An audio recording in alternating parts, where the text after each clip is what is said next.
دلته دا قاعده مقرره وه چې چا به د مسلمانانو د لاسه د خوړلو باک نه کولو، نو مسلمانانو به هم د هغوی د لاسه هر څیز قبلولو او خوړلو، او چا چې به د مسلمان د لاس څیز نه خوړو او د هغوی نه به یې کرکه کوله، مسلمانانو به هم د هغوی د لاس څه څیز نه اخیسته او نه به یې د هغوی دعوت قبلولو. سردار سوردولسنګ سره دلته زما په اول ځل ملاقات وشو. دا هم د سیکانو یو لوی لیډر او ډیر پوه او عالم سړی و او د ده د صحبت نه هم ما ډیره فایده حاصله کړه. موږ د تبادله خیالات دپاره یو وخت مقرر کړی و او همیشه به مو په مذهبي او سیاسي معاملو د یو بل خیالات معلومول. سردار صاحب ډیر یو آزاد خیال سړی و، د نورو سیکانو په شان نه و. څومره سیکانو ورونو سره چې زما ملاقات او تبادله خیالات شوي وو، په هره معامله کې د ده رای سنجیده او معقوله به وه او ما سره به ډیر مینه او محبت کولو. دلته ډیر سیکانو زموږ د پیښور سردار راجا سنګ صاحب هم وو چې څه وخت اصلاحات راغلل، نو دی زموږ د صوبې اولنی ایډوکیټ جنرال او د ده سره د پیښور یو بل سیک هم و چې ما نه یې نوم هیر دی. د چایو سوداګرو او د چین نه به یې چای راغوښتله او ما له به یې د شنو چایو هغه ګلونه چې ډیر قیمتي او خوندناک وي ساتلي وو او راکول به یې. ما سره یې ډیر مینه او محبت کولو. ډیر محبتي سړی و. صوفي صاحب د ډوډۍ د پخلي ښه ماهر و.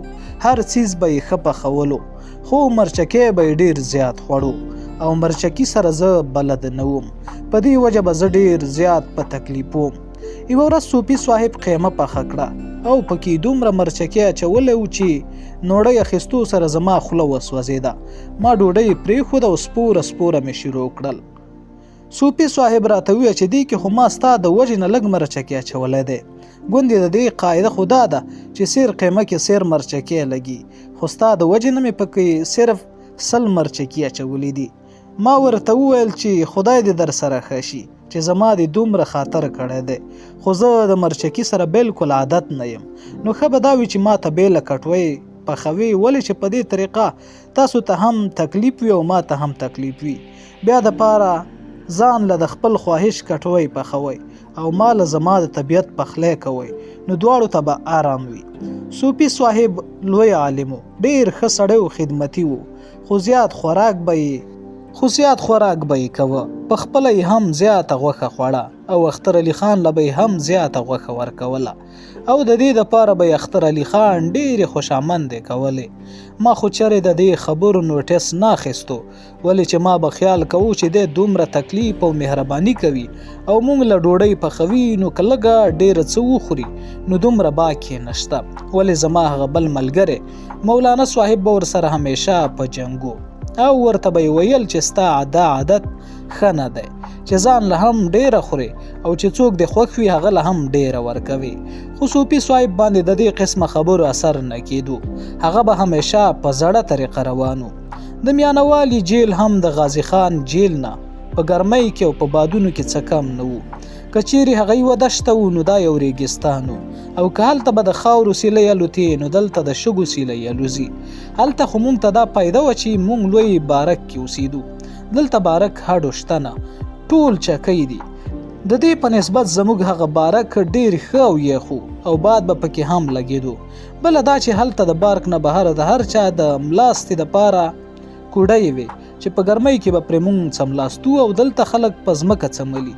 موږ سیاسي قیدیانو کې یو بل نقص دا و چې سیاسي قیدیان په یو معمولي کوشش جیلوالا د ځان سره ملګری کولی شي او د خپلو پایدو دپاره د سیاسي قیدیانو برخلاف استعمالوي چې یو سیاسي سره جیلوالا لږ غوندې ښه سلوک شروع کړي او څه ناڅه رعایت ورکړي، نو بیا د خدای خیر کړي او دا امتحان د خدای په چا نه راولي. موږ فوراً د هغوی ملګري شو او په زړه کې وایو او د جیلوالا طرفداري شروع کړو او په زړه کې وایو چې دوی زموږ ډیر دوستان دي او په دې نه پوهیږو چې دوی زموږ نه فایده حاصله کړې ده او زموږ حقوقو ته ډیر نقصان رسولی دی.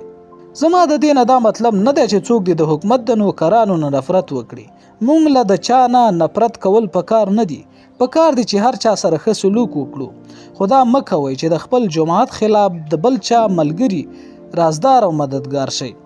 موږ له پکار دی چې په هر حالات کې د خپل جماعت د خلکو رازدار او مددگار یو.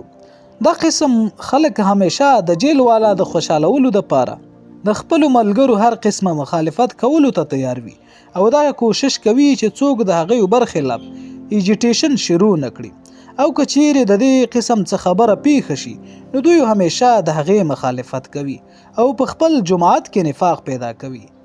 حکومت چې څومره موږ ته یا زموږ حقوقو ته نقصان رسولی دی دا ټول د دویو د لاس او د دویو د برکته. که چیرې موږ یو خوله او یو موټی وی نو حکومت په موږ د دې قسم زیاتین نشو کولی او زمونږ حقوقو ته نقصان رسولی نشو. دا زمونږ د شان سره مناسب نه دي چې د خپل ذاتی معمولی پایدې دپاره د هغه حکومتي پروژو سره تعاون کوو چې د چا برخلاف موږ د عدم تعاون اعلان کړی دی او که دې د پاسه چیرې څوک بیا هم دوی سره تعاون کوي نو په جایزو خبرو کې د ور سره تعاون وکړي او په ناجایزو خبرو کې خو تعاون یوه لویه ګناه او جرم دی.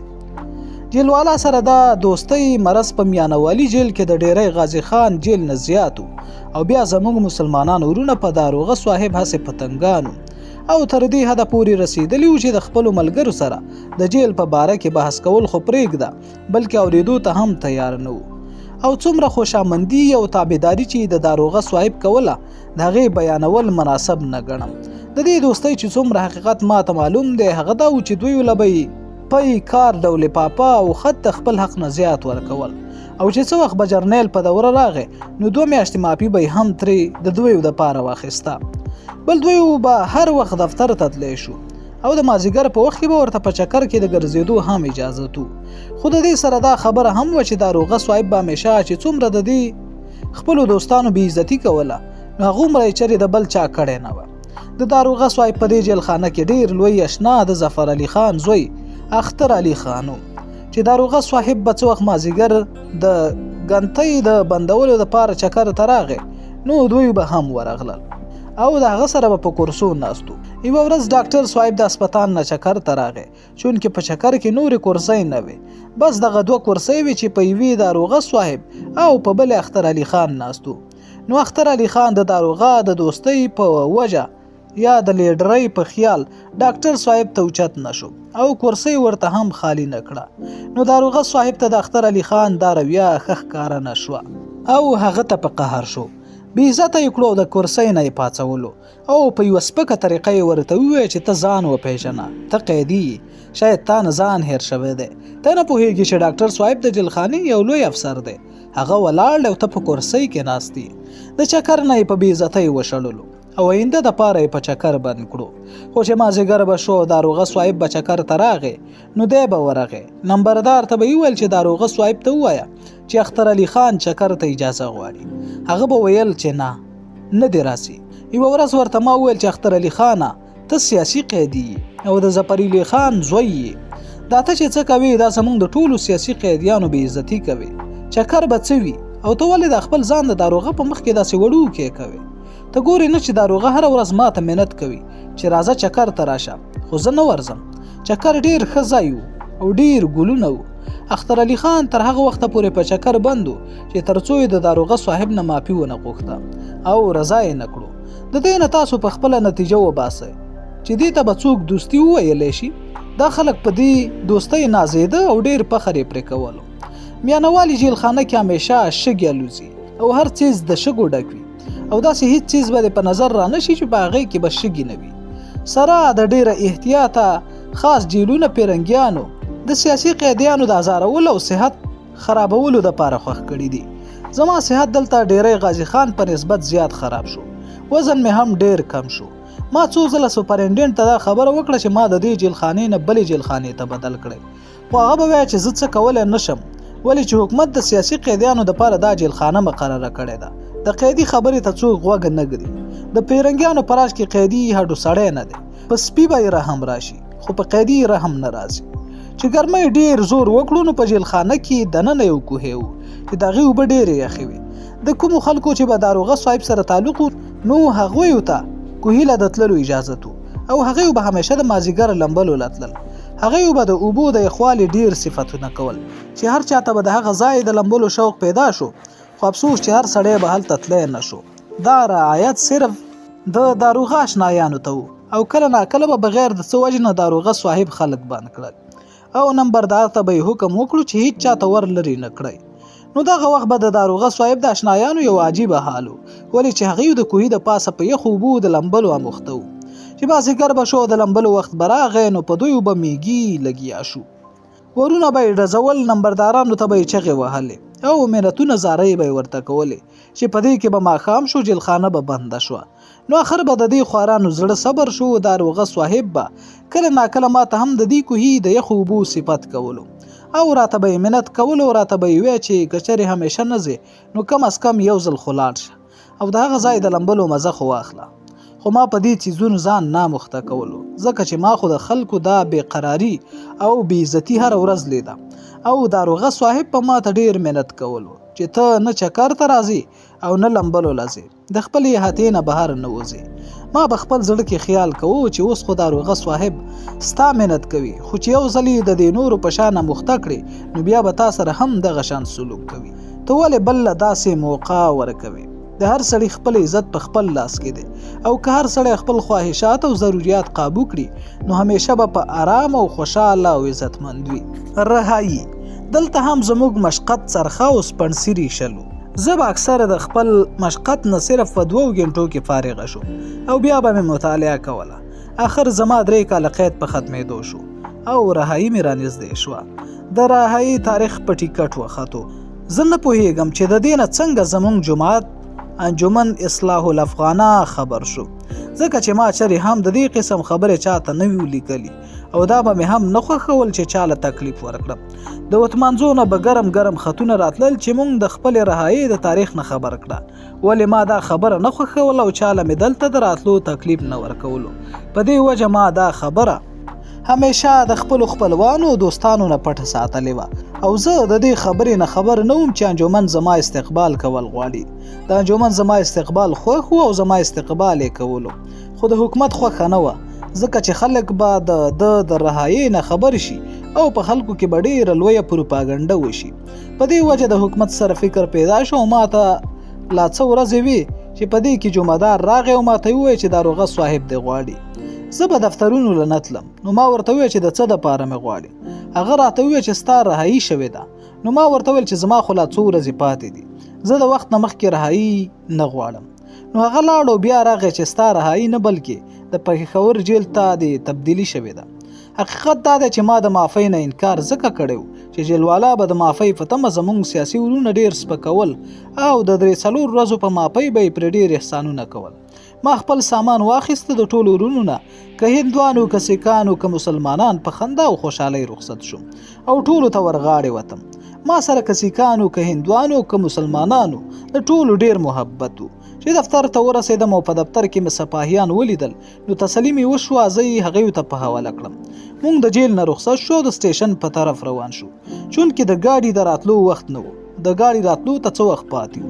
څه وخت چې موږ سټیشن ته نږدې شو هغوی زه د سټیشن نه بهر ایسار کړم او سټیشن ته یې په دې وجه بو نه تلم چې خلک به مې وویني او بله دا د میانوالي خلک ټول پښتانه دي. مشرانو له یې پښتو ژبه ورځي او د کشرانو نه یې هېره شوې ده. زمونږ د میانوالي د جیل ډاکټر چې و هغه له پښتو نه ورتله او یوه ورځ یې پلار زما ملاقات له راغلی و نو هغه ما سره پښتو وویله. پښتنو کې دا ډېره لویه کمزورتیا ده چې چېرته لاړ شي او چا سره واده وکړي نو هغه خپله ژبه ترې پاتې شي. موږ سره په سرحد کې په زرګونو هندوان اوسي، هغه خپله ژبه هېره کړې نه ده، پنجابي هم زده ده او زموږ ژبه یې هم زده کړې ده. دا کمزوري صرف په موږ پښتنو کې ده. ماښام تیاره ګاډی راغی، موږ پکې سواره شو. په دې ریل کې ډېرې سورلۍ نه وي، اکثره کوټې پکې خالي وي. موږ پکې کافي ځای بیا مونده او پکې په آرام کېناستو او ریل پېښور ته روان شو. ټوله شپه د خوشحالۍ نه خوب رانغی. ساعت په ساعت به راویښېدم او د سپاهیانو نه به مې تپوس کولو چې دا ټک نه پورې وتو او که نه. آخر سهار وختي چې مې سترګې پرانیستې نو زموږ ریل د خیرآباد په سټیشن ولاړو. زما خپل ملک او خپل قوم سره ډېر محبت دی. د خپل ملک په داخلېدو او د پښتنو په لیدو مې زړه ډېر خوشحاله شو.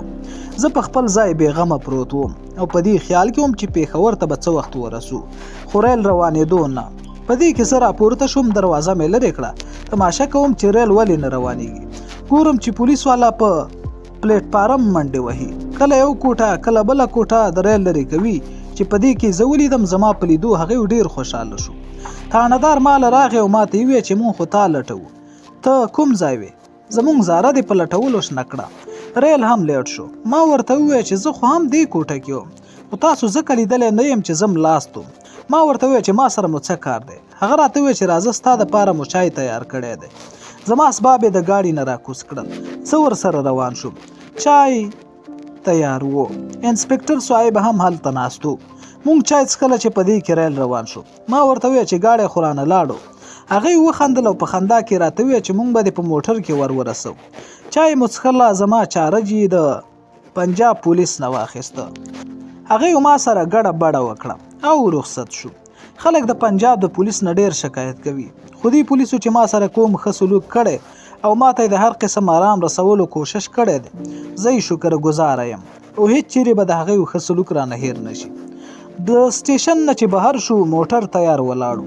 زه یې په موټر کې سور کړم تانهدار او 2 تنه سپاهیان را سره پکې سواره شول انسپکټر صاحب پاتې شو چې نوښار ته نږدې شو نو زه یې بهر په بهر د مردان په سړک 400 ته روان کړم اوس زه پوه شوم چې د پیښور په ځای مې 400 ته بیایي په لاره راته 2 ځایه موټر پنچر شو اتفاق دا و چې هر ځای به راته پنچر کېدو نو هغه ځای به ډیر آبادي نه و د آبادۍ نه به لرې و اخر دا چې سرډیرو ته ورسېدو د را رسېدو سره راته بیا موټر پنچر شو چې 400 ته ورسېدو دلاور خان زمونږ اسسټنټ کمشنر د سیند په غاړه یې کچري کوله په کچري کې ډیر خلک ولاړو چې زه یې ولیدم نو خلکو مال را منډه کړم او زما نه چاپېره شو زه یې دلاور خان ته پیش کړم هغه ما سره ډیر راشه درشه وکړه ځان سره یې د پکي لاندې کېنولم ډېرې خبرې اترې را سره وکړې بیا یې تانهدار له حکم ورکړو چې دی وتمانځو ته ورسوه د تلو په وخت کې دلاور خان هم ما سره را روان شو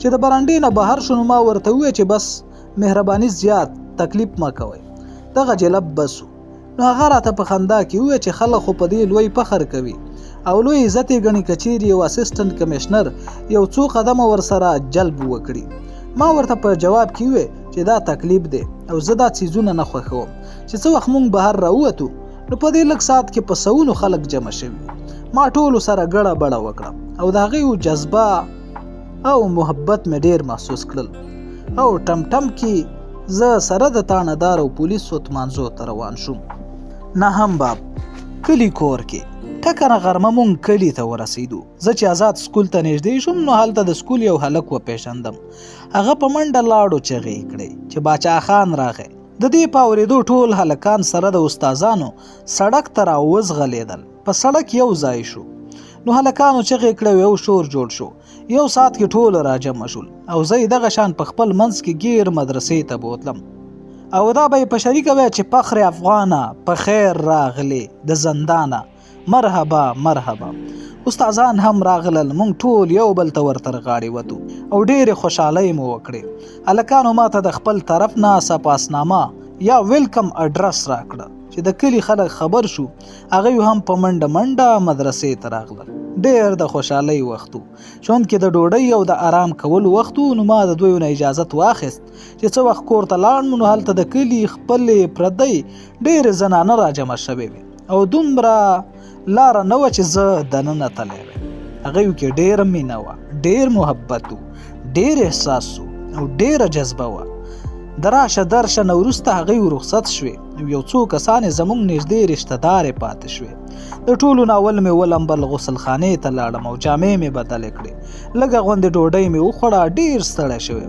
بیا ډېر زر ویده شوم ماسپښین را پاڅېدم جومات ته لاړم هلته هم ډېر خلک جمع وو لمونځ مو وکړو او پس د لمانځه نه حجرې ته راغلم او د خلکو سره مې ګپې شپې شروع کړې څوک به چې خبرېدل زما لیدو له به راتلل ما چې د خلکو دا جوش او خروش ولیدو نو ورته حیران پاتې شوم ما ته معلومه شوه چې یو خوا زما قید او بله خوا د انجمن کارګزارۍ په خلکو ښه اثر کړی دی او قوم کې یوه زبردسته جذبه او احساس پیدا کړی دی یو څو ورځو کې د پېښور مردان کوهاټ بنو او ډیرو ټول دوستان او ملګري زما ستړي مشي له راغلل اخر یو څو ورځې پس دا سلسله ختمه شوه زه چې کلي ته راغلم نو زموږ هر څه چې وو هغه لوټ شوي وو چې زه یې قیدولم نو ډیره ګوړه ډیر جوار ډیر غنم زموږ کور کې وو چې هغه وخت کې به تقریبا د 100,000 روپو وو زه 3 کاله قید ما یوازې په پانیرکو کلي کې د 5 ګاڼیګانو غني په خپله کړلي وو. چې واپس راغلم نو زما خورۍ سلطان خان راته وویل چې تاسو 3000 روپۍ مالیه بقیا ده. دغه شان ماته معلومه شوه چې زما د ښځې ټول کالي ګاڼه وو. زمونږ پښتنو کې دا قاعده ده چې په غم خوشحالۍ خپل خپلوان او دوستان ورله ډوډۍ کوي او ډېرې پیسې پرې لګوي.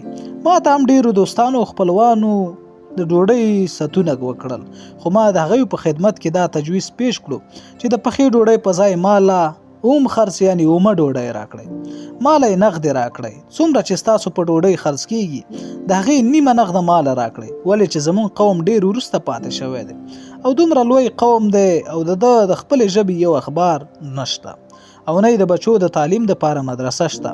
د پښتنو په خپله ژبه کې داسې هیڅ چیز نشته چې زمونږ قوم ترې څه فایده اوچته کړي. مدرسه جوړه کړئ او پښتون څه نه څه د دنیا د حالاتو نه خبره کړئ. خو زما د دې خبرې په دویو څه اثر ونه کړو. هر پښتون ډوډۍ ورکولو ته تیار دی خو نقد حساب ورکولو ته تیار نه دی. صرف 3 کسانو چې هغوی زما د خبرې سره اتفاق وکړو او کافي نقد حساب یې راکړو چې یو مې چاچی بل عباس خان او دریم عبدالله شاه میاو او نورو ما سره اتفاق ونه کړو. پخه ډوډۍ ما قبوله نه کړه او نقده ډوډۍ هغوی ورانه کړه. دا زموږ د پښتنو یوه لویه بدقسمتي او ناپوهي ده چې موږ په بېځایه خرڅونو، رسمونو او رواجونو باندې په زرګونو روپۍ خرج کوو او د قام، وطن او اجتماعي ښېګړو دپاره د یوې پیسې خرج کولو ته تیار نه یو. نور ژوندي قومونه په هر څه کې د قوم حصه کوي. یوه هندوه وه زمونږ کلي کې اوسېده، بوډۍ ښځه وه. چا ویل چې هر وخت دا اوړه غږي نو یو موټی اوړه بیل په کټوۍ کې اچوي. چا ترې تپوس وکړو چې دا څه کوي؟ هغې ویل دا په قوم پنډ کې ورکوم او زمونږ پښتانه ورونه په رواجي ډوډۍ زرګونه روپۍ لګوي خو د قام بنیادي پنډ کې یوه پیسه نه ورکوي. دغه وجه ده چې موږ د دنیا د ټولو قومونو نه وروسته پاتې یو. د فخر افغان لقب انجمن اصلاح الافغانه زما د راتلو په خوشحالۍ کې د یوې لویې جلسې انتظام وکړو او د ټولې صوبې خلکو ته یې د شرکت دپاره دعوتنامې ولېږلې. د جلسې په ورځ په زرګونو خلک په ډېر شوق او مینه او محبت شریک شو. په اوتمانزو کې د ټول قوم یوه عظیم الشانه جلسه وشوه چې په هغې کې ماله د قوم د طرف نه یوه سپاسنامه یا ویلکم اډرس راکړی شو. یوه تمغه او جوبه هم د قوم د طرف نه راکړی شوه او بله دا چې د ټول قوم له طرف نه یې ماله د فخر افغان خطاب راکړو. چې زما د تقریر کولو وخت راغی نو اول ما د ټول قوم او د جلسې د کارکنانو د ډېرې شکریې ادا کولو نه پس یو مختصر تقریر وکړو او د قوم د ډاډ او حوصلې زیاتولو دپاره مې ورته یوه قصه وکړه چې ما په مدرسه کې په یو کتاب کې لوستې وه. ما ورته وویل چې پښتنو وروڼو تاسو باندې د هغه زمري ټوقه شوې ده چې کوم په ګډو کې لوی شوی وو او د ګډو عادتونه یې اخیستي وو. په هغه کتاب کې لیکلي وو چې یو زمری د مور په ګېډه وو چې مور یې د ګډو په یوه کنډک حمله وکړه. د ورټوپ کولو سره یې بچی پیدا شو او مور یې مړه شوه او بچی ترې پاتې شو. دا بچی ګډو سره لوی شو او څه وخت چې لوی شو نو د کې اکثر عادتونه د ګډو او هغوی سره به څرېده او د هغوی په شان د بین بین اوازونه یې هم کول. یوه ورځ یو زمری په دې ګډو راپېښ شو. د ده په لیدو ګډې د دې خپل زمرکټي سره تس نشوې او یو خوا بله خوا وتښتېدې. د ځنګلي زمري په دې زمري نظر شو چې د ده په لیدو لکه څنګه چې دا ګډې تښتي او بین بین کوي دغه شان د دې زمري بین بین کول او تښتېدل ورته ډېر عجیبه ښکاره شو. د ګډې پرېښودې او ځان یې دغه زمري ته ورسولو او هغه یې راونیولو او ځان سره یې هلته یو نږدې د اوبو تالاب ته راوستو. د تالاب په غاړه یې ودرو چې په هغې کې خپل شکل وویني او خپل ځان وپېژني چې تام زما په شان زمری بین بین مه کوه او وغړمبېږه. زمري چې خپل شکل ولیدو نو ورته معلومه شوه چې زه خو زمری یم او هغه وخت یې د بین بین په ځای غړمبېدل شروع کړل. نو ما دې پښتنو ته وویل پښتنو ورونو تاسو هم زمري یې نو بین بین مه کوه وغړمبېږئ، د غلامۍ دا زنځیر وشلوئ، پاڅئ ملا وتړئ او خپل ملک او قوم د غیر د غلامۍ نه آزاد کړئ. زما دې تقریر په خلکو ډیر اثر وکړو او جلسه په ډېرې کامیابۍ سره ختمه شوه. زما صحت په جیلخانه کې ډېر خراب شوی و او وزن مې هم 55 پونډه کم شوی و. کمزوری شوی وم او په ملا کې مې هم دردونه پیدا شوي وو. په دې وجه د قاضي عطاالله خان په مشوره او د هغه په ملګرتیا زه د یو څو ورځو دپاره د آرام او هوا بدلولو په غرض کوهي مري ته لاړم قاضي صاحب هم را سره لاړو او د هغه ځای آب و هوا راته ډېره فایده ورسوله. بیا د هغه ځایه د ګولیاتو په لاره ایبټ آباد ته لاړو او ما څو ورځې په ایبټ آباد کې د لالي او خپل اوښي امیر رحمان خان سره تیرې کړې او د دې هوا په بدلولو زما صحت ته کافي فایده ورسېده. زه چې څه وخت واپس راغلم نو اتفاقا دلاور خان مې ولیده. هغه زمونږ اسسټنټ کمشنر و. ډېرې خبرې را سره وکړې. په آخر کې بیل کړم او راته ویې چې ګرفته صاحب هم ستا تقریر ډېر خوښ کړی دی او ډېر خوشحاله شوی دی. صرف دا یوه خبره یې پکې خوښه نه وه. ما ورته وویل چې کومه؟ نو ده راته وویل چې دا د زمري غړمبار ځکه چې خلک جاهلان دي او د دې نه څه غلطي نتیجې ونه باسي او غلط مطلب ترې وانخلي. ګرفت صاحب زمونږ ډیپټي کمشنر و. ما ورته وویل چې ما دا تقریر د ګرفت صاحب د خوشحالولو په خیال نه دی کړی، نه د دې پروا کوم چې هغه د دې په اورېدو خفه یا خوشحاله شي. هغه مې د قوم او ملک دپاره کړی دی او د هغې د اوچتولو په خیال مې کړی دی.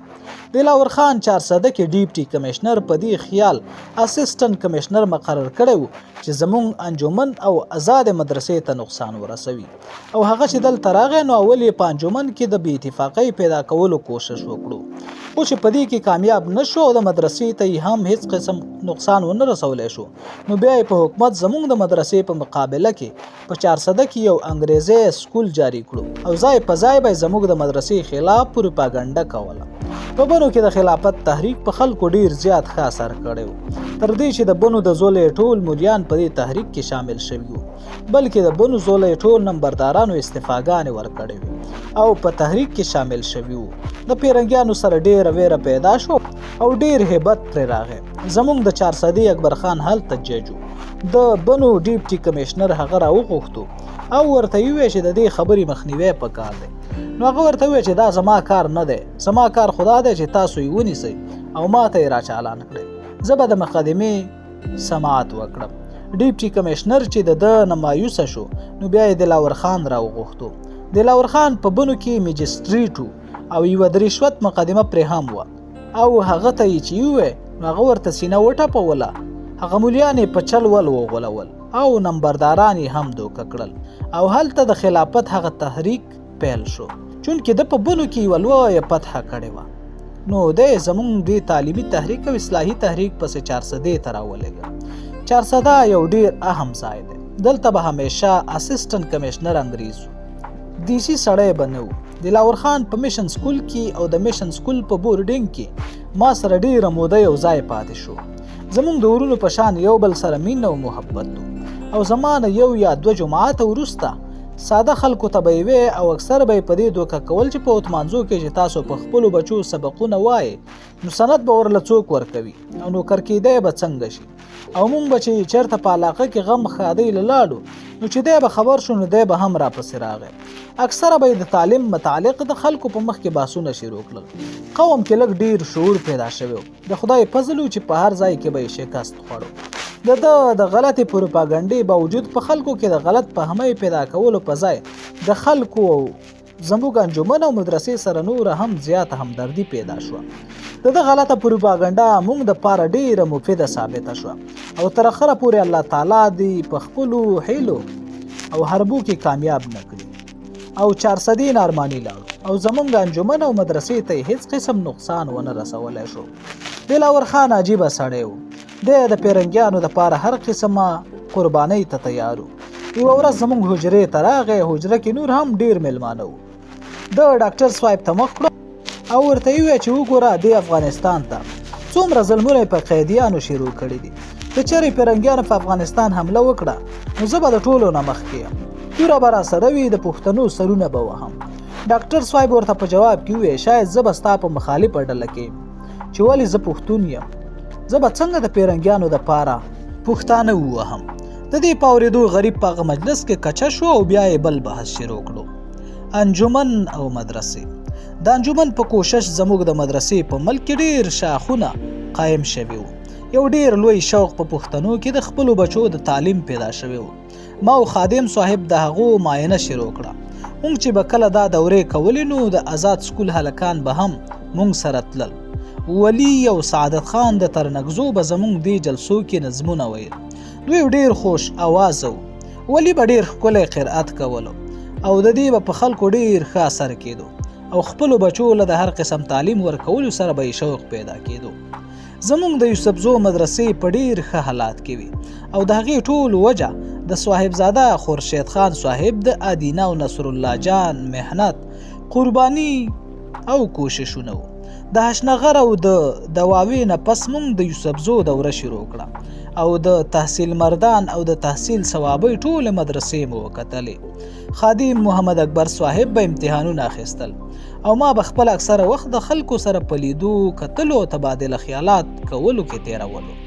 مونږ اول شروع د مولانا شاه رسول صاحب د بالاګړۍ د مدرسې نه وکړله، بیا ساولډیر، کاټلنګ او د رستم مدرسې مو وکتلې او په دې ځایونو کې مو لویې لویې جلسې هم وکړې او خلکو ته مو د اتفاق، د ورورولۍ، قامولۍ او د علم فایدې بیان کړې. په دې دوره کې صاحبزاده خورشید صاحب او نصر الله جان هم را سره وو. څه وخت چې د ساولډیر نه رستم ته روانېدو نو خادم صاحب او مولانا شاه رسول صاحب منیغ رستم ته رخصت کړل او ما او نصر الله جان فیصله وکړه چې د سودم هر یو کلی کې چې زمونږ په لار راځي څه نه څه ساعت به پکې تیرو او خلک به د خپلو اعراضو او مقاصدو نه خبرو. مونږ پیاده روان شو او مونږ سره چې یو وسو هغې باندې مو مولانا صاحب سور کړو ولې چې هغه ډیر ضعیف و. دا زما د سودم اوله دوره وه. په دې دوره کې زما شیر بهادر خان د کوترپاڼ او شاپسند خان د چارغلۍ سره ملاقاتونه هم وشول. دوی سره مې ډېرې خبرې وشوې او بعضې نور خانان مې هم ولیدل. زه د سودم د خانانو په لیدو ډېر خوشحاله شو او د دوی دا ساده ژوند زما ډېر خوښ و. رستم ته مونږ ماښام ورسېدو. زمونږ خیال و چې دلته د شپې جلسه وکړو خو زمونږ د مدرسې سرپرست خان په کلي کې موجود نه و او بل څوک د خلکو د خبرولو د پاره تیار نه و. ما او نصر الله جان چې څه وخت ډوډۍ وخوړه نو زه د کلي په یو سر او هغه د کلي په بل سر شروع شو. هرې حجرې او هر جماعت ته ورغلو او خلکو ته مو وویل چې په پلاني جماعت کې د ماسخوتن د لمانځه نه پس جلسه ده. تاسو چې څه وخت لمونځونه وکړئ نو د خدای دپاره هلته راشئ. چې خلک په جماعت کې جمع شول نو مونږ ورته خپل مقصد او غرض بیان کړو. سبا مونږ د هغه ځای د مدرسې امتحانونه واخیستل او شپې له ګولیاړۍ ته لاړو. دلته زمونږ یوه ډېره ښکلې مدرسه وه. د ګولیاړۍ نه نوي کلي ته لاړو او د نوي کلي نه اسمیلا ته لاړو. هغه مدرسې مو هم وکتې او په اسمیلا کې نصر الله جان او صاحبزاده صاحب د یوې لویې جلسې انتظام کړی و او د ټولې علاقې خلک یې راجمع کړي وو. جلسه په ډېره کامیابۍ وشوه. نصر الله جان زمونږ ډېر قابل او لایق ملګری و او د ده په وجه زمونږ د تحریک کار په ښه شان مخکې روان و. د پیرنګیانو دا خوښه نه وه او دغه شان به د هغوی دا کوشش و چې دا قسم مخلص کارکنان زمونږ نه جدا کړي. د هغه ماما چې د پیرنګیانو نوکر و هغه یې مجبوره کړو چې نصر الله جان د برسټرۍ دپاره لندن ته ولیږي او هغه لندن ته لاړو. اصل کې دا ځای د ټول یوسفزي د تحریک مرکز و. بیا موږ د پېښور د علاقې دوره شروع کړه او چې د پېښور د علاقې له دورې نه فارغه شو نو بیا زه د کوهاټ او بنو په دوره لاړم. په کوهاټ کې زموږ 2 مدرسې وي. دا مدرسې د مقامي کارکنانو د اخلاص او کوششونو په وجه ډېر په ښه حالات کې وي. بیا په هنګو کې مدرسه ټیکدار صاحب علي بادشاه جوړه کړې وه. هلته مو یوه لویه جلسه وکړه چې په هغې کې تقریبا د کوهاټ د هرې علاقې خلک شریک شوي وو. په هنګو کې ډېر شیعګان دي. دلته بعضې خودغرض او سرکاري خلکو د شیعه او سني تعلقاتو ته ډېر نقصان رسولی دی.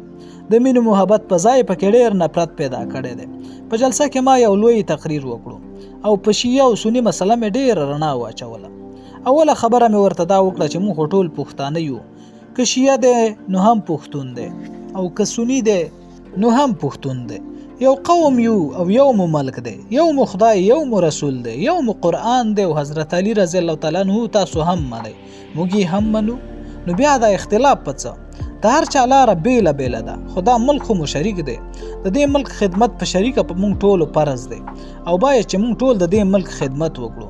موږ باید دا فکر وکړو چې دا ملک زموږ دی او خدمت یې پکار دی چې په شریکه یې وکړو. دا نفرت خو د خودغرضه خلکو په شیعه او سني کې پیدا کړی دی. زما دې تقریر په خلکو ډېر ښه اثر وکړو. که شیعه او که سني او څه ناڅه د نفرت هغه اور چې خود غرضو خلکو لګولی او کم شو. زما په دې تقریر د هنګو خانان ډیر خپه شو او ما ته وویل چې زمونږ د 20 کالو خواري دې په سین لاهو کړه. ما ورته ویل چې په دې بې اتفاقۍ کې خو نه ستاسو خیر شته او نه د قام او ملک ته ترې ډیر نقصان رسیږي. که دې کې فایده ده نو هغه د انګریزانو ده. هغوی په دې خبره پسې ګرځي او د بې اتفاقۍ اور ته په هر ځای کې پوکي وهي. د هنګونه بیا ټل ته لاړو. دلته زمونږ ډیر ښه ملګري وو. د هغه ځای مدرسه مو هم وکتله او کوهاټ ته واپس راغلو. د کوهاټ په ټوله زوله کې چې د دې مدرسې دپاره څومره قرباني او فداکاري د ټل خلکو کړې ده دومره هیڅ چا نه ده کړې. دوی په تعلیم او بیا په سیاسي سرګرمو کې هم ډیره برخه اخیستې ده او زما سره یې ډیر امداد او کار کړی دی. د کوهاټ نه بیا بنو ته لاړم. بنو کې مې امیر مختار صاحب چې زمونږ د آزاد مدرسې د هیډ ماستر پلار دی یو ډیر مخلص کارکوند دی. د هغې په وساطت مې د علاقې دوره وکړه او 2 مکتبونه مو د مولیانو په برکت پرانیستل او ډیرو خلکو سره مو لیدل کتل وشول او تبادله خیالات مو ورسره وشو. د بنو په ښار کې ملک خدا بخش صاحب وکیل د پیښور د جیلخانې په کور انټین کې څو ورځې ما سره پاتې شوی و او یو بل سره مو پیژندګلوي شوې وه. د هغه په ذریعه حکیم عبدالرحیم صاحب، محمد جان برسټر او محمد نواز خان وکیل سره مې لیدل کتل او واقعیت پیدا شو. زه چې څه وخت د لاهور په جیلخانه کې وم نو هلته مو یو څو قیدیان د بنو د ککي کلي لیدلي وو. د هغوی سره ما د دې خبرې فیصله کړې وه چې هر کله زه رها شم او بنو ته درشم نو ککي ته به ضرور درځم. په هغه خیال زه او هیډ ماستر صاحب او د هغه پلار ککي ته لاړو. په یوه جومات کې مو لمونځ وکړو او بیا مو د خلکو د راجمع کولو کوشش وکړو. په هغه ورځ دوی چېرته څه لوبه یا اینډه وه. دوی ټول هغه لوبې له روانو. ما ورته یو څو خبرې وکړې چې پښتنو ورونو، یو کافر خپل کافر رور نه وژني. تاسو چې ځان ته مسلمانان وایي بیا ولې یو پښتون بل پښتون وژني او نه چیرې یو پیرنګی په خپل قوم مخبري کوي او نه ستاسو ملګرتیا کوي. بیا ولې تاسو د خپل ورور په سر هغوی له مخبري کوئ او د هغوی ملګرتیا کوئ او نه چیرې یو هندو د خپل هندو برخلاف ناحقه او د دروغو شاهدي کوي او نه د خپل هندو ورور د شرمولو او د بې عزتۍ کوشش کوي. نو یا پښتنو ورونو، بیا تاسو ولې په ناحقه شاهدي د یو بل بې عزتي او شرمولو پسې روان یې؟ له خو د خدای نه وویریږئ او شرم وکړئ. یو کافر خو خپل کافر ورور نه وژني، مخبري نه کوي او شرموي نه. او مونږ چې ځان ته مسلمانان وایو او پښتانه یو، مونږ د خپل پښتون مسلمان ورور وژنو، شرموو او مخبري دې پرې کوو. ما ورته وویل چې دعا وکړئ چې مونږ له خدای پاک پوهه او علم راکړي او زمونږ په زړونو کې الله تعالی مینه، محبت، ورورولي، عزیز ولي، قام ولي او اتفاق پیدا کړي. څه وخت چې مونږ د جماعت نه ووتو نو څو کسان را چاپیره شو او زه یې د لاسه ټینګ ونیولم چې نن دې نه پرېږدو، مونږ سره به ضرور شپه کوي. ما ورته وویل چې زمونږ په سر ډیر زیات کارونه دي او مونږ پاتې کېدای نه شو. خو هغوی هم راته کلک شو چې دا خبره شونې نه ده. ما ورته وویل چې آخر دا تاسو مونږ ولې دومره مجبوروئ؟ هغوی راته وویل چې خدای ګواه دی، دومره ژوند مو تیر شو، ګیرو کې مو سپین ولګېدل، خو د چا میا ملا نه مو دا قسم خبرې اورېدلې نه دي چې تاسې پښتانه هم خپل کور کې ورونه یې او که چیرې یو کافر بل کافر نه وژني نو تاسې هم خپل ورور مسلمان مه وژنئ. خلک وایي پښتون ترقي ونه کړه، په ورانو لارو روان شوی دی، خو حقیقت دا دی چې پښتون ته چا سمه لار ښودلې ده، چا د ورانو نه منع کړی دی او دوی منع شوي نه دي. های افسوس د نورو قومونو په شان د دوی غمخور نشته، د دوی شپون نشته، ځکه خو یې شرمخان خوري او ماتوي. څه وخت چې زما دوره ختمه شو او زه کلي ته راغلم نو یوه ورځ زه عباس خان جدا کړم او ما ته وویل چې دا کاکا خیل میا معروف ډیر خطرناک سړی دی. نن ورځې د هغه دا کوشش ده چې ما او تا کې بې اتفاقي پیدا کړي او د هغه یو څو خبرې ما ته وکړې چې زه یې د هغې بیانول نه غواړم. هغه خبرې په رښتیا ډېرې خرابې وي. ما ته نورو خلکو هم د میا معروف صاحب ډېرې کیسې کړې وي او که د عباس خان او مقصود جان په منځ کې چې زمونږ د های سکول هیډ ماسټر و څه قسم ناچاقي پیدا شوې وه، هغه هم د کارګزاري وه. ما ته دا معلومه شوه چې دی زمونږ د انجمن په ممبرانو کې پرې جنبې پیدا کول غواړي او اول چې کوم د مینې، محبت او اتفاق مظاهره د انجمن په ممبرانو کې وه نن هغه نشته. بلکې د انجمن ممبرانو د یو بل نه ګیلې مانې او شکایتونه شروع کړي دي. میا صاحب زموږ د انجمن یو ډیر فعال رکن د کډو کار دته په حواله. دا خبره ورو ورو وګڼېده او د میا معروف غوږ ته هم ورسېده او څو ورځې پس هغه د انجمن د انسپکټرۍ نه استعفا ورکړه. محمد عباس خان زموږ د انجمن صدر و. د هغه دا خیال و چې زه د استعفا فوراً منظور کړم، خو ما ورته وویل چې ته لږ صبر وکړه او دا به ښه وي چې د ده استعفا انتظامیې ته پیش کړی شي. بله ورځ ما مولانا محمد اسرائیل صاحب ولیده. هغه راته د میا معروف د استعفا ذکر وکړو. د باندې هم د میا صاحب تعلیم اثر کړی و. ده راته وویل چې د میا صاحب خوله سوری ده. هغه بله ورځ هم دلته خلکو ته لګیا و او د انجمن خلاف یې خلکو ته خبرې کولې. هغه چې په هر شان وي رضا کول پکار دي او که چیرې هغه مستعفي شي نو زمونږ انجمن ته ډېر نقصان ورسي او زمونږ برخلاف به پروپاګنډه شروع کړي. ما ورته ویل چې دا خو ته منې چې د هغه خوله سوری ده، د هغه په خپله خوله قبضه نشته، نو بیا داسې سړی چې زمونږ انجمن کې وي زیات خطرناک دی چې زمونږ د انجمن برخلاف پروپاګنډه کوي په ځای د دې چې زمونږ د ډلې نه بهر وي او زمونږ برخلاف پروپاګنډه کوي نو په خلکو به یې دومره اثر نه وي او خلک به وایي چې دی خو په انجمن کې نه دی، نو بیا به د ده په خولې دومره اعتبار نه کوي او دی به موږ ته د دومره نقصان رسولو قابل هم نه وي لکه چې نن دی.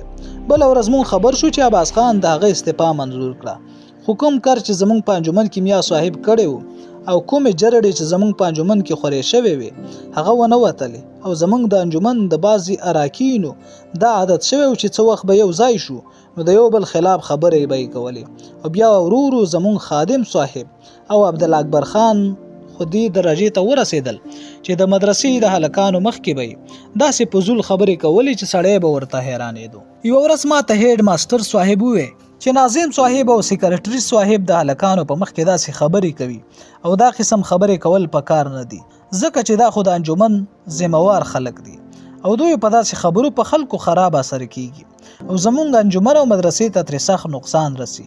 ما ورته وویل چې هغه یو څه خبرې کړې وې. هغه راته وویل چې نورې خبرې خو پرېږده. هغه بله ورځ د هلکانو په مخ کې لګیا و چې ستا دوست قاضي عطاالله خان د پیرنګیانو مخبر دی او د پسې لګولی دی او دی چې په کار کې هغه دغه کوي دا د قاضي تعلیم دی چې په دی اثر کړی دی. زه د دې په اورېدو ډېر خفه شوم چې دوی په ما او په قاضي صاحب شکونه کوي او الزامات لګوي. ما څه کولی نه شو، د دوی خولې باد شوې وې. ډېر ځله ما دوی ځان له پوهه کړل چې ستاسو د دې قسمه خبرو نتیجه به څه وي، خو دوی نه پوهېدل. د 1925 یعنې 26 زیږدیز وخت و چې په پېښور کې د جمیعة العلماء هند جلسه وه. موږ له یې هم دعوت را کړی و. زه مقصود جان د اتمانزو د آزاد سکول هیډ ماسټر او د دې آزاد سکول یو څو هلکان دغه کانفرانس کې شریک شوي وو. په دې کانفرانس کې غني چې دغه وخت د 14 کالو تقریر کړی و. د هغه د تقریر په ټوله جلسه او د جمیعة العلماء هند په لیډرانو ډیر زیات اثر شوی و. مولانا کفایت الله چې د جمیعة العلماء صدر راپاڅېد او غني ډیر خپل کړو. په دې کانفرانس کې صاحبزاده عبدالقیوم صاحب هم موجود و. چې جلسه خوره شوه نو صاحبزاده ما ته وویل چې زمونږ د اسلامیه کالج جلسه ده، که ته هغې له راشي نو ډېره ښه به وي. ما ورته وویل چې موږ سره یو تعلیمي نظم دی، که ته موږ له اجازه راکوي چې هغه نظم زموږ د مدرسې هلکان هلته ووایي نو زه به درشم، موږ به بیا تا ته دا نظم وښایو. ته یې وګوره، هغه یو تعلیمي نظم دی، هیڅ سیاست پکې نشته. صاحبزاده صاحب ته مو هغه نظم ولېږلو او د کتلو نه پسې موږ له اجازه راکړه او موږ د دې جلسه کې شریک شو. هلته زموږ د مدرسې 2 هلکان پاڅېدل او هغه جلسه کې هغه نظم وویلو. هغه نظم د جلسې په خلکو دومره اثر وکړو چې د اسلامیه کالج هلکان په ژړا شول او په جلسه کې شریکو ډېرو پښتنو د سترګو نه اوښکې روانې شوې او دا پیرنګیان چې وو په کورسو کې داسې نیغ شو او ویل چې دا هلکان څوک دي. Who are you this boys؟ ما ورته ویل چې دا د وتمانزو د آزاد های سکول طالب العلمان دي. نو دوی ویل چې ښه د آزاد سکول د حج سفر. زه په 1926 کې د حج په سفر روان شوم. په دې سفر کې یو زه وم، یوه مې خور وه، بل مې اوښې زما د تره زوی عطاالله خان او بله مې ښځه وه. پېښور ته لاړو، ډاکټر صاحب راله د 2 کلاس ډبه ریزرو کړه او کراچۍ ته ورسېدو. موږ په کراچۍ کې د حاجیانو په کم کې و چې د عبدالله هارون صاحب بیبي مور راغله، موږ یې کور ته بوتلو. د هغې یو ښه مناسب کور و، هلته یې دیره کړو. د حاجیانو جاز راغی، زموږ د پاره عبدالله هارون صاحب ډیر کوشش وکړو چې موږ له د سیکنډ او فرست کلاس ټیکټونه واخلي، مګر هغه ټول ډک شوي وو. د روانېدو په وخت هغه موږ سره لاړو او د جاز کپتان ته یې وویل چې دوی ته سیکنډ او فرست ملاو نه شو. هغه ته یې وویل چې زموږ خیال وساتي. په دې تړ کلاس کې خلک د ګډو بزو په شان اچولي وو. چې جاز روان شو سمندر په چپو چې لږ غوندې د سمندر منځ ته شو، نو په خلکو قی شروع شو. موږ ټول په تکلیف کې وو، ولې د خور حالات مې ډیر خراب وو. موږ د جاز د پاس نه لاندې ځای ته ورکوز شو، خو هلته هم زموږ تکلیف کم نه شو بلکې زیات شو. نو زه بیا د جهاز هغه کپتان له ورغلم او ورته مې وویل چې موږ خو ډیر تکلیف کې یو، ته چې موږ نه څومره کرایه اخلي نو موږ به یې درکړو، خو مهرباني وکړه موږ له یو ځای راکړه چې موږ پکې آرام وکړو. او روپۍ مې ورکړې. په جاز کې مې یوه کمره وه چې سامان پکې پروت و، هغه یې خالی کړه او موږ هغه کمرې ته لاړو. دا خو ښه وشو چې موږ ځان له شو، ولې تکلیف مو کم نه شو. دوی 3 واړه دلته پاتې شو او زه د فرست کلاس نه بهر لویه برنډه وه، هلته لاړم. موږ خو کپتان صاحب له حساب ورکړی و، نو ما ته چا څه نه وی. 7 یا 8 ورځې پس عدن ته ورسېدو. دلته جهاز یو شو اروز ولاړ وي. دلته شپه یخه وه، زه یخنۍ ووهلم او انفلونزا مې شوه. زه د فرست کلاس نه بره په هغې برنډه کې پروت وم چې یو عرب زه ولیدم. هغه راغی او زه یې ځان سره دننه فرست کلاس ته بوتلم. زما یې ډېر خدمت وکړو چې زه به یې ټول عمر یاد لرم. چې جادې ته ورسېدو نو زه لږ ښه شوی وم. د جاز نه راکوز شوم، زما دا ملګری هم راکوز شو. یو ځای شو، خو ټول سامان چې دوی سره و هغه ترې په جهاز کې پاتې شو. عطاالله خان خو ډېر ساده سړی و، هغه په څه نه پوهېده او دا یې هم ونه کړی شو چې هغه خپل سامان یې د جاز نه راکوز کړی وي. موږ ځان سره ډېر سامان اخیستی و. زما هغه ټول سامان او زما د ټبر جامې چې پکې د سرو زرو تڼۍ وي هغه هم لاړو. ما هغه وخت زموږ معلم ته وویل چې په جهاز کې زموږ سامان پاتې شوی دی. هغه لاړو، څه وخت واپس چې راغی ویې ویل سامان مو بیا نه موندو. د دغه ځای نه چې موږ بیا مکې معظمې ته راورسېدو نو موږ ریپورټ وکړو دغه ورځو کې د سعودیانو حکومت نوی جوړ شوی و. شریف مکه یې په مخه کړی و. د شریف مکه په وخت کې به چې چا په حاجیانو ډاکه وکړه یا غلا وکړه نو په هغې کې به ورسره دی هم شریک و. دی عیاس سړی و، ولې سعودیان داسې نه وو. هغوی به د حاجي چې څه نقصان وشو د هغې ذمهوار به یې معلم ګرځولو او د هغه تاوان به یې ترې اخیسته. نو دوی په وخت کې داسې په ملک کې امن و چې بیان یې درته کولی نه شم. حکومت زموږ د ریپورټ په وجه هغه زموږ معلم راوغوښته او ورته یې وویل چې مال پیدا کړه او که دې پیدا نه کړو نو تاوان ورکړه. هغه معلم زموږ د پېښور حاجي جان محمد له ورغی او ورته وویل چې دوی ته ووایه چې ما معاف کړي او چې حاجي ورسره هغه معلم د جرګې په طریقه موږ له راغلل نو موږ معاف کړل. موږ د حج مراسم د دینی احکامو مطابق په خپل وخت ترسره کول چې د هغې له تفصیلي ذکر نه تېرېږم. صرف دا یوه پیښه یادوم چې د حج په دوران کې د سعودي حکومت لخوا د مؤتمر عالم اسلام په نامه یوه لویه جرګه جوړه شوه. هغې ته د حاجیانو نه د دنیا د هر ملک د مسلمانانو مشران راوغوښتلی شو. د هندوستان نه مولانا محمد علي، مولانا شوکت علي، مولانا ظفر علي خان او مولانا اسماعیل غزنوي او ځینې نور په دې مؤتمر کې شامل وو. زه هم پکې شامل شوم. مولانا محمد علي او شوکت علي خان دوی دا خبره پیش کړه چې تاسو د دې مزارونو او قبرونو نه ګنبدونه، جوبې او قبې ولې ورانې کړي دي او اوار کړي مو دي. هغې ورته ویل دا د اسلامي شریعت نه خلاف دی. دوی ویل چې دا خو اثار قدیمه وو. هغې ځواب ورکړو چې اثار قدیمه وو او تاسې وګورئ چې د دې نه مسلمانانو ته فایده رسېدلې ده که نقصان. دوی یو بل تجویز هم وړاندې کړو، هغه دا چې باید د مکې معظمې د متولیتوب دپاره د ټولې دنیا د مسلمانانو په خوښه یو سړی مقرر شي. نو هغې ورته وویل چې فرض کړه چې د دنیا مسلمانانو د هندوستان یو مسلمان دې کار دپاره خوښ کړو نو آیا هغه د مکې معظمې حفاظت کولی شي؟ ځکه چې اوس دا دی موږ ولیدل چې کله کافر فرنګی دلته راغی نو د هندوستان مسلمانان هم د هغه په پوځ کې هغه سره راغلل او زموږ په دې مقدسو مقاماتو هغوی د ګولو چلولو نه انکار ونه کړو. ګولۍ یې وچلولې. د دې نتیجه دا شوه چې مؤتمر ته د فایدې په ځای نقصان ورسېدو او هغه ختم شو. کله چې د حج نه فارغ شو نو زه خو ناجوړه وم. زه او زما ټبر طایف ته لاړو. زما د خور او اوښې تادي وه. هغوی مدینې منورې ته لاړل. طایف ته چې تلو موږ سره په لاره کې یو پښتون ملګری شو. ډېر ښه سړی و. چې طایف ته ورسېدو نو هغه موږ خپل کور ته بوتلو. د هلته ډیر ښکلی کور و.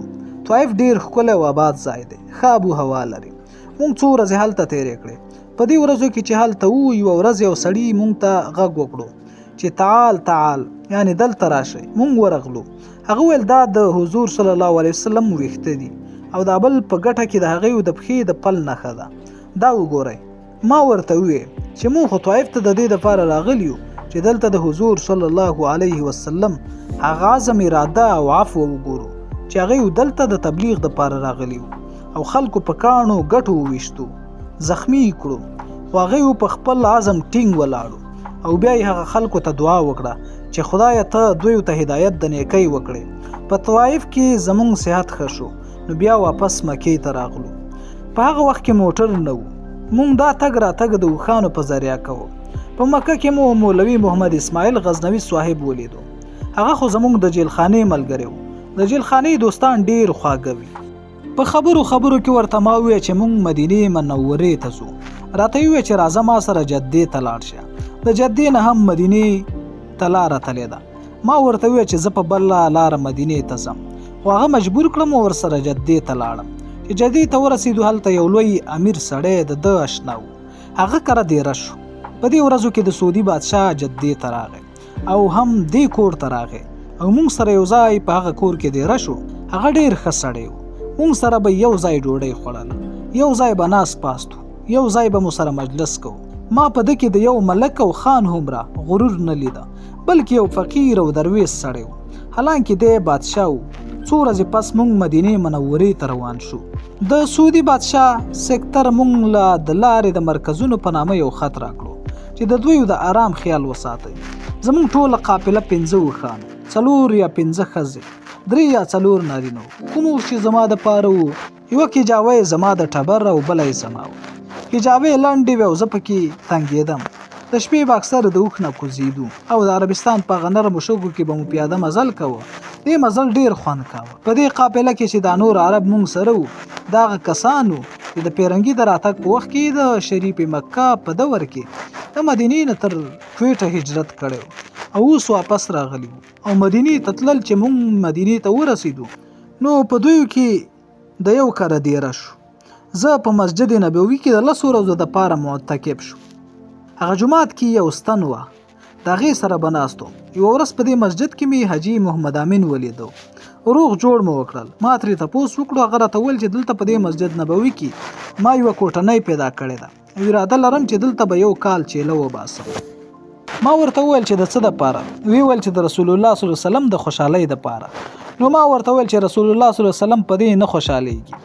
ما ورته وویل چې داسې وکړه چې ته بېګاله د رسول الله صلی الله علیه وسلم په زیارت کې د قرآن شریف تلاوت وکړه، بیا دعا او بیا استخاره وکړه چې رسول الله صلی الله علیه وسلم په دې خوشحالیږي چې ته دلته له هغه سره په کوټنۍ کې ناستې، او که په دې خوشحالیږي چې ته لاړ شي او د هغه پیغام خلکو ته ورسوي چې د شپې اوده شوی دی، نو سحر وختي ماله راغی چې ستا خبره سمه ده، سبا وطن ته ځم او خدمت به کوم، او که خیر وي ته چې په خیر راغلی نو بیا به تا سره یو ځای کار کوم.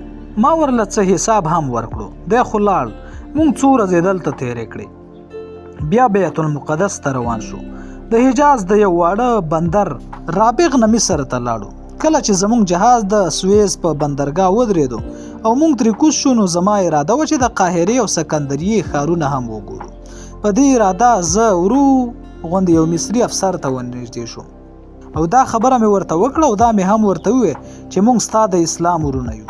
امید ده چې ته به مونږ سره په دې کې امداد وکړې. د مسلمان د ټکي د اورېدو سره هغه مسکی شو او ما ته یې وویل چې نن ستا ضرورت دی، نو زما مسلمان ورور یې، او چې سبا پیرنګیان په مونږ حمله کوي بیا نو مسلماني او ورورولي چرته لاړه شي. تاسو د هندوستان خلک مسلمانان څه پیژنئ؟ ستاسو اسلام خو پیسه ده. تاسو داسې قوم یې چې د پیرنګي د یوه تانیز دپاره مو ټوله دنیا د پیرنګي غلامه کړې ده، او دا مونږ هم یو چې د پیرنګي غلامیان یو. دا هم ستاسو د لاسه. که زموږ اختیار وی نو دا ستاسو ناپاک او منحوس قدم به په دې خاوره پرې نږدو. د دې په اورېدو زه چوپ شوم. دلته مونږ 10 ورځې په قرنطین کې تیرې کړې او د هغې نه پس فلسطین، بیت المقدس او شام ته لاړو. په بیت المقدس کې مونږ ته یوه دردناکه حادثه راپېښه شوه. دلته زما ټبر د بیت المقدس د جومات د پوړو نه راپرېوته زخمی شو او څو ورځې پس مړه شوه. انا لله و انا الیه راجعون. او بیا هملته مو دفن کړه. په فلسطین کې یهودیانو ښکلي ښکلي نوي کلي، ښارونه او باغونه جوړ کړي دي او لګیا دي جوړوي، خو مسلمانان یې لا هغه شان په غفلت کې پراته دي او امام مهدي صاحب ته په انتظار ناست دي چې موږ به په خپله څه نه کوو، هغه به راشي او هغه به راله هر څه وکړي.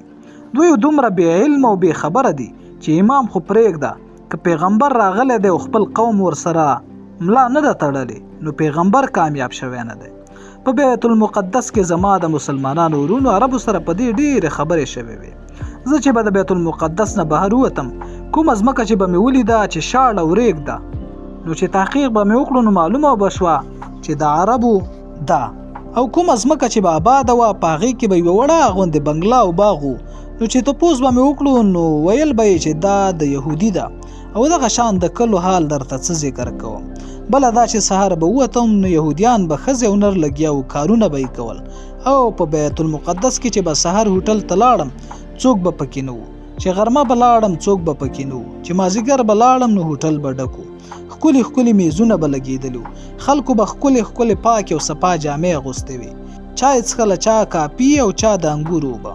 او چې د عربو هوټل ته به لاړم نو که سهار به هم خلک به پکې ناست وو، که غرمه به هم د خلکو نه به ډک وو، او که مازدیګر هم به خلک پکې وو، غټ غټ چلمونه به پراته وو، چلم به هلته اوړېدلی وو، سر به یو ځای پروت وو. دوی په هوټل کې هغه صفاهي نه وه کومه چې د یهودیانو په هوټل کې وه، او لګیا به وو، لوبې به یې کولې. زه پرې نه پوهېدم چې څه لوبې یې کولې. یوه ورځ مې دې عربو ورونو ته وویل چې دا تاسو په کومه دنیا کې لږې سترګې خو وغړوئ، زه چې ستاسو په دې ملک کې ګرځم نو چې چېرته شړه ځمکه وي او ریګ وي نو چې تپوس وکړم چې دا د چا ځمکه ده نو وایي چې دا د عرب ده، او چې ښکلې آباده ځمکه او باغ او بنګله ووینم نو تپوس وکړم چې دا د چا ده نو وایي چې دا د یهودي ده. تاسو د خپل ژوند ته وګورئ او د هغې ژوند ته وګورئ، که علم مو نشته نو سترګې خو مو شته.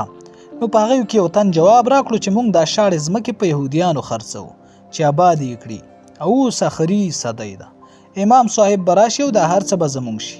زما خیال و چې ملا صاحب ګینې یوازې موږ پښتانه امام صاحب ته کېنولي یو، خو عرب غریبان یې هم ورته کېنولي دي. اوس مې کله ناکله خیال پیدا شي چې فلسطین ته لاړلې او د عربو نه مې تپوس وکړې چې هغه ځمکې ستاسو شوې او که د یهودیانو شوې. 14مه صدۍ خلاصه شوه. یوه ورځ زه بیت المقدس نه بهر سیل له ووتم، یو ځوان عرب را سره ملګری شو، ما له لږه عربي راتله، هغه سره مې خبرې شروع کړې. ورته مې وویل چې بیت المقدس خو ډېره ترقي کړې ده، نوي نوي سړکونه پکې پیرنګیانو جوړ کړل او نوي نوي آبادۍ یې پکې وکړې. هغه ما ته وکتل، څه یې ویل خو چوپ شو او ما له یې هېڅ ځواب را نه کړو. ما ورته ویل چې ولې چوپ شوې؟ نو هغه رانه پوښتنه وکړه چې ته هندی یې، خو ما ورته ویل چې آخر ستا مطلب څه دی؟ هغه راته وویل چې هندیان ډېر خراب خلک دي، د هغوی کار بغیر د مخبرۍ نه نور هیڅ نشته. په دې ټول ملک کې خلک هندوستاني ته په ډېر نفرت ګوري. دوی ته ډېره ګناه نه وه، ځکه د دنیا په لوی جنگ کې دې خلکو سره هندوستانیانو او د هندوستان پوځ چې څه کړي د هغې سزا دې دوی له خدای ورکړي. د دې هندوستان پوځ اکثریت د مسلمانانو. ما ورته وویل چې زه تا ته کم از کم دومره ویلی شم چې زه مخبر نه یم. هغه راته وویل چې موږ به سړکونه او آبادي څه کړو، موږ او زموږ ملک ورځ په ورځې په پرېوتو او د غربت طرف ته روان دی، ځکه چې ترکو به د قسطنطنیه د خزانې روپۍ دلته لګولې او پیرنګیان په موږ لګیا شوي دي، زموږ مال خوري او ولایت ته یې لیږي، او بیا یو سوړه سویلی وکړو چې موږ څه ترکو سره وکړل، اوس الله تعالی موږ له د هغې ناشکرۍ سزا راکوي. اوس موږ ترکو پسې ډېر ارمانونه کوو، خو وخت تېر دی، الله دې موږ ته عفو وکړي او د دې ظالمانو د پنجې نه دې موږ خلاص کړي. دغه حال د شام هم دی. د شام ملک په 2 حصو تقسیم دی. د یوې حصې چې اوس ورته لبنان وایي دارالخلافه بیروت دی. دا د سمندر په غاړه یو مزیدار ښار دی. دلته د علومو او فنونو د زده کولو لپاره د امریکې یو لوی دارالعلوم قایم کړی دی. د شام په دې حصه کې د اوبو کمی دی، غرونه هم پکې ډېر دي، خو خلک پکې دومره تکړه دي چې غر او سمه یې ټول آباده کړې ده، او اکثر غرونه یې د انګورو باغونه کړي دي. کلي او باغونه ډېر په اعلی طریقه جوړ دي، خلک یې ډېر ښه وسوده دي. په کومه علاقه کې چې د مسلمانانو آبادي زیاته ده د هغې دارالخلافه دمشق ښار دی. دمشق هم یو ښکلی او مزیدار ښار دی. کور په کور او کوڅه په کوڅه اوبه بهیږي. اوبه پکې ډېرې زیاتې دي. ځمکې ډېرې ښې دي، خو خلک یې هغه شان محنتکش او آبادکار نه دي، او نه یې خلک هغه شان ترقي یافته دي، او نه یې هغه شان پاخه کلي دي. په دې ملک کې د فرانس حکومت دی. دلته مې په دې خلکو کې دا د صفت یوه خبره ولیده چې په عیسویانو او په مسلمانانو کې مینه او محبت دی، او په دوی کې هغه بې اتفاقي او نفرت نشته لکه چې څنګه د فلسطین په مسلمانانو او یهودیانو کې ما لیدلې. زما په خیال په فرانسویانو کې لکه د پیرنګیانو په شان دا بد عادت نشته چې د خپل مطلب د پاره به خپل رعایا کې نفاق او نفرت پیدا کوي. د پیرنګیانو پالیسی خو د ډیوایډ ان رول، خلک بې اتفاقه کړی او بیا پرې په مزه مزه حکومت کوي. د بیروت په یو هوټل کې مې د یو مسلمان عرب سره خبرې وشوې. هغه راته وویل چې زه دلته د یوې کمیټې دپاره راغلی یم چې هغه کمیټې د فرانس حکومت د دې دپاره مقررې کړي دي چې په دې خبره غور وکړي چې تش تعلیم د رعایا دپاره مفید نه دی. دې سره صنعت او حرفت هم پکار دي. زه حیران شوم چې د فرانس په دې ملک 10 کاله لا د حکومت شوي نه دي، او بیا د دوی د صنعت او حرفت ورسره فکر او خیال دی. او په هندوستان د انګریزانو د باچایۍ تقریبا 200 کاله وشو. غریب رعایا هر ورځ د صنعت او حرفت چغې وهي، خو څوک پرې غوږ نه ږدي. د شام نه زه عراق ته لاړم. په موصل کې مې 2 ورځې تېرې کړې. دا یو وړوکی مزیدار ښار دی او سیند پکې بهېدلی دی. خلکو کې شراب خوري او عیاشي زیاته شوې وه. که چېرې د پیرنګیانو حکومت په دې خلکو ډېره موده پاتې شو نو زما په خیال به بالکل تباه او برباد شي. د موصل نه بغداد ته لاړم. بغداد کې مې کافي ورځې تېرې کړې.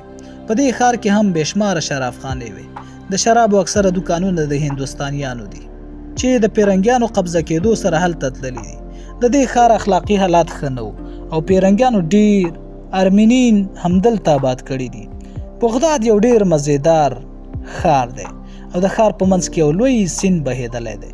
د بغداد نه کربلا ته او نجف ته لاړم. دواړه ډېر متبرک ځایونه دي او د لرې لرې ملکونو نه مسلمانان خصوصا شیعګان د حضرت علي او د امامانو زیارتونو له راځي. دا زیارتونه په یوه لویه پیمانه ډېر مزیدار جوړ دي. په لیدو یې د سړي زړه خوشحاله شي. شیعګان غریبان تر اوسه پورې هغه شان هلته ځانونه ټکوي او جنګلو سره ډغرې وهي او په زار زار ژاړي. د دې په لیدو سړي ته هغه پخوانی حالات رامخکې شي. د نجف نه بیا زه کوپې ته لاړم. کوپا نجف ته نږدې ده. کوپا یو وړوکی غوندې ښار دی او د سیند په غاړه آباد دی.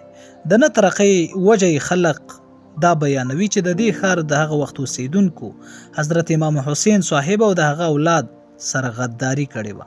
نو الله تعالی د دې ښار اوسیدونکو له دا سزا ورکړه که چیرې دې خلکو حضرت امام حسین رضی الله تعالی عنه سره وفاداري کړې وې او هغه یې کامیاب شوی وې نو دې ښار به دا حالات نه وو او دا ښار به د بغداد په ځای د عراق دارالخلافه وی. په دې ملک کې پیرنګیانو ډېر نهرونه جاري کړي دي او چې کومو ځمکو ته د نهرونو په ذریعه اوبه نشي رسېدلی نو هلته یې په سیند مشینونه لګولي دي. د هغې په ذریعه اوبه خور کیږي. یو ځوان عرب ما سره په ریل کې سفر کولو. هغه ته مې وویل چې د پیرنګیانو په راتلو خو ستاسو ملک ښه آباد شو او تاسو ته ډېرې فایدې ورسېدې. هغه زما د دې خبرې پورې وخندل او ویل چې بېشکه دا د یو قوم د غافلولو دپاره ډېر ښه ترتیب دی. دا ته چې څه ترقي وایي دا د یو قوم او ملک دپاره اصلي ترقي نه ده او نه دا پیرنګیانو زموږ دپاره د ترقۍ دپاره کړې ده. د دې مطلب د هغې زموږ وده کول او غافله کول دي چې موږ په دې مشغوله شو او هغې په مزه مزه زموږ په ملک کې حکومت کوي. دا خو په حقیقت کې د غلامۍ یو جال دی چې زموږ د غلامۍ دپاره هغې خور کړی دی. په عراق کې یهودیان او عیسایان خو نشته خو هلته پیرنګیانو شیعه او سني په جنګ کړی چې په کومو ښارونو کې سنیان زیات دي او شیعګان پکې لږ دي نو هلته یې دوی د شیعګانو ملګري کړي دي او چې په کومو ښارونو کې شیعګان زیات دي او سنیان کم دي نو هلته د سنیانو ملګري دي. خو د دوی دا پالیسي کامیابېدای نه شي ولې چې په عراق کې د شیعګانو آبادي ډېره کمه ده. بیا زه بصرې ته راغلم او د څو ورځو د قیام نه پس جهاز کې سور شوم او په کراچۍ کې کوز شوم. په عربو کې چې څه وخت د پیرنګیانو حکومت قایم شوی دی نو د نورو څیزونو نه علاوه 2 څیزونو لا دوی ډېره ترقي ورکړې ده. یو شراب خورۍ لا او بله ډمبازۍ لا. په هر ښار کې د شرابو دوکانونه دي او د ډمو بازارونه دي. باجې دي، عیشونه دي او سرودونه دي او د خلکو اخلاقي حالات ډېر خراب کړی دی. یو ورځ د بصرې په بازار کې ګرځېدم چې چوک ته ورسېدم نو په چوک کې مې پانسیلکه ولیدله. د تحقیق نه راته معلومه شوه چې په دې پیرنګیانو ډېر قوم پرست عرب پانسي کړی دی او ډېر ظلمونه یې عربو سره کړي دي. د هندوستان په اخبارونو کې به مو د شام د ظلمونو قصې لوستې وي چې فرانس په عربو کړي وو. خو په عراق کې چې پیرنګیانو په عربو کومې لوبې کړې وې د دې متعلق مونږ چرې د هندوستان په اخباراتو کې څه لیدلي نه وو. معلومیږي دا چې د هندوستان ځینې اخبارات څه خپل ضمیر نه لري او چې پیرنګیان ورته څه وایي همغه لیکي. دلته هم د هندوستانیانو نه ډېر نفرت دی چې دوی د اسلامي ورورولۍ په جامه کې پیرنګیانو ته ډېرې مخبرۍ کړي دي او ډېر عرب یې پرې پانسي کړي دي. په کار ده چې د داسې قوم نه نفرت وکړي او که لږ د عراق اختیار خپل شو نو د هغې اول کار به دا وي چې دا خلک د خپل ملک نه وباسي. څه وخت چې کراچۍ ته راورسېدم نو په بندر کې زمونږ د نوښار یو پښتون تاڼه‌دار و. هغه چې څه وخت په جاز کې ولیدم نو راته رغاړې وته او په زور یې خپل ځای ته بوتلم. زمونږ د تورو نوابزاده امین الله خان هم په کراچۍ کې و. دی په ریل کې ډېر لوی افسر و چې هغه خبر شو نو راغی بیا هغه زه خپل ځای ته بوتلم. یو دوه ورځې مې ډېرې په مینه او محبت هغه سره تېرې کړې. بیا وطن ته را روان شو او کلي ته په خیریت راورسېدم. پښتون اخبار یعنی مجله په جیل خانو کې ما د خپل قوم په حالاتو په ښه شان غور کړی و. زه په دې نتیجه ورسېدم چې په دنیا کې هیڅ قوم بغیر د خپلې ژبې نه ترقي کولی نشي او په هغې کې علوم او فنون پیدا کېدای نشي. ما دا اراده کړې وه چې ضرور به یوه رساله په پښتو کې د خپل قوم د پوهولو، د دنیا د حالاتو نه خبرولو او د خپلې ژبې طرف ته د مایل کولو لپاره جاري کوم او د دې کوشش به هم کوم چې انجمن په خپله ژبه کې د بچو دپاره د ابتدایي تعلیم انتظام وکړي. حقیقت دا دی چې دغه وخت په پښتو ژبه کې هیڅ نه و او نه پښتو د چا یاد وه او پښتون قوم دومره ناپوه او نادان و چې د خپله ژبه ورته سپکه ښکارېده او چې کوم قوم ته خپله ژبه سپکه شي نو هغه سپک شي او چې خپله ژبه ترې ورکه شي نو ورک شي. د راتلو سره ما دا دواړه خبرې انجمن ته پیش کړې. انجمن دې خبرو سره خو اتفاق وکړو خو د مالي مشکلاتو په وجه یې پرې عملي اقدام فوراً اخیستلی نه شو. د رسالې ذمهواري ما په خپل سر واخیسته او عبدالاکبر خان او عبدالله شاه ته دا خبره حواله شوه چې د رسالې د جاري کولو دپاره اجازتنامه د حکومت نه واخلي. خو په منځ کې 3 کاله تیر شول او هغوی د اجازتنامې دپاره یو درخواست هم ونه کړای شو. زه پوه شوم چې بغیر زمانه دا کار نشي کېدای او د 1920 کال په آخر کې ما دې کار کولو ته په خپله ملا وتړل او دا کار مې په خپل لاس کې واخیستو. د اجازتنامې دپاره مې حکومت ته درخواست ورکړو. اجازتنامه مې حاصله کړه او په 1928 کې مې د پښتون په نوم یوه رساله په پښتو ژبه کې د وتمانځو نه جاري کړه. افسوس خو په دې دی چې پښتون دومره لوی قوم دی او خدای ورله د نعمتونو او دولتونو ډک ملک ورکړی دی خو نه د په خپله ژبه کې یوه رساله شته او نه یو اخبار. دا د پښتون ژبې اولنۍ رساله وه چې د پښتنو په ملک کې جاري شوه. پښتون قوم ډېر خراج دی خو دې قسم څیزونو باندې پیسې نه لګوي او په دې قسم څیزونو خرڅ کولو نه ناشنا او نابلده دي. ډېرې پیسې ما د خپل جب نه پرې خرڅ کړې. دې رسالې د پښتنو په ښځو او نرو کې یو نوې زندګي پیدا کړه او دا رساله پښتنو کې ډېره هردلیزه شوه. د خپل ملک خو پرېږده، پښتانه چې په یورپ، امریکا او استرالیا کې د دې نه خبر شو نو هغوی به غوښته او امداد به یې هم ورسره کوو. د پښتنو یې پښتو طرف ته شوق پیدا کړو او په افغانستان کې هم ښه لوستلی کېده. عبدالهادي خان داوي ما ته قصه کوله چې پښتون اخبار به کابل ته راغی. په قومیت یعنی ملیت چې به کوم مضمونونه لیکلی شوي وو نو هغه به یې موږ لوستل او د افغانستان په خلکو کې هم پښتو طرف ته رغبت زیات شو او په امان الله خان خو یې دومره اثر وشو چې هغه اعلان وکړو چې خلکو له پکار دي چې پښتو ژبه زده کړي. 3 کاله پس به په دې ملک کې پښتو تعلیمي او سرکاري ژبه وي او عبدالهادي خان دا هم راته وویل چې موږ هم د یوې رسالې بنا وکړه او د هغې نوم مو هم پښتون کېښود. نو امان الله خان راته وویل چې د پښتنو به بس دغه یو پښتون وي. نو ما بیا هغې خپلې رسالې له د پښتو ژغ نوم کېښودو. خو افسوس چې پیرنګیانو دا خبره برداشت نه کړی شوه او هغې وویل چې د دې رسالې یو څو نمبره وتي وو چې افغانستان کې بغاوت وشو. امان الله خان لاړو او د هغه په ځای بچا سقاو د څه وخت دپاره د افغانستان په تخت کېناستو. زموږ انجمن د پښتو د ترقۍ دپاره او د شاعرانو د خیالاتو بدلولو دپاره د مشاعرو تنظیم وکړو، د ښو نظمونو او بیتونو دپاره انعامونه مقرر کړل. او په کال کې یو ځل چې مدرسې کلیزه جلسه به کېده، ورسره د مشاعرې دپاره به هم انتظام کېده. د دې په وجه په پښتنو شاعرانو کې یو عظیم الشان انقلاب راغی او د خال و خط په ځای د اتفاق، ورورولۍ او د قومي ترقۍ دور شروع شو. په قوم او ملک کې د انقلاب دپاره یوه نوې جذبه پیدا کړه او په ښځو نرو کې داسې جوش پیدا کړو چې د جلسې په ورځ به د جلسې په ځای کې ځای موندل ګران شو. او د ملک د هرې علاقې او تپې خلک که خان و که غریب و، د انجمن په جلسه کې به یې شرکت خپل فرض ګڼلو. د ښځو دپاره خاص د پردې انتظام او په سوونو ښځې به هم په جلسه کې شریکېدې. خو افسوس چې د انجمن ذمه دارو خلکو خپله اصلاح ونه کړی شوه او زمونږ د کور اختلاف دومره زیات شو چې زمونږ نه د بهر کار پاتې شو.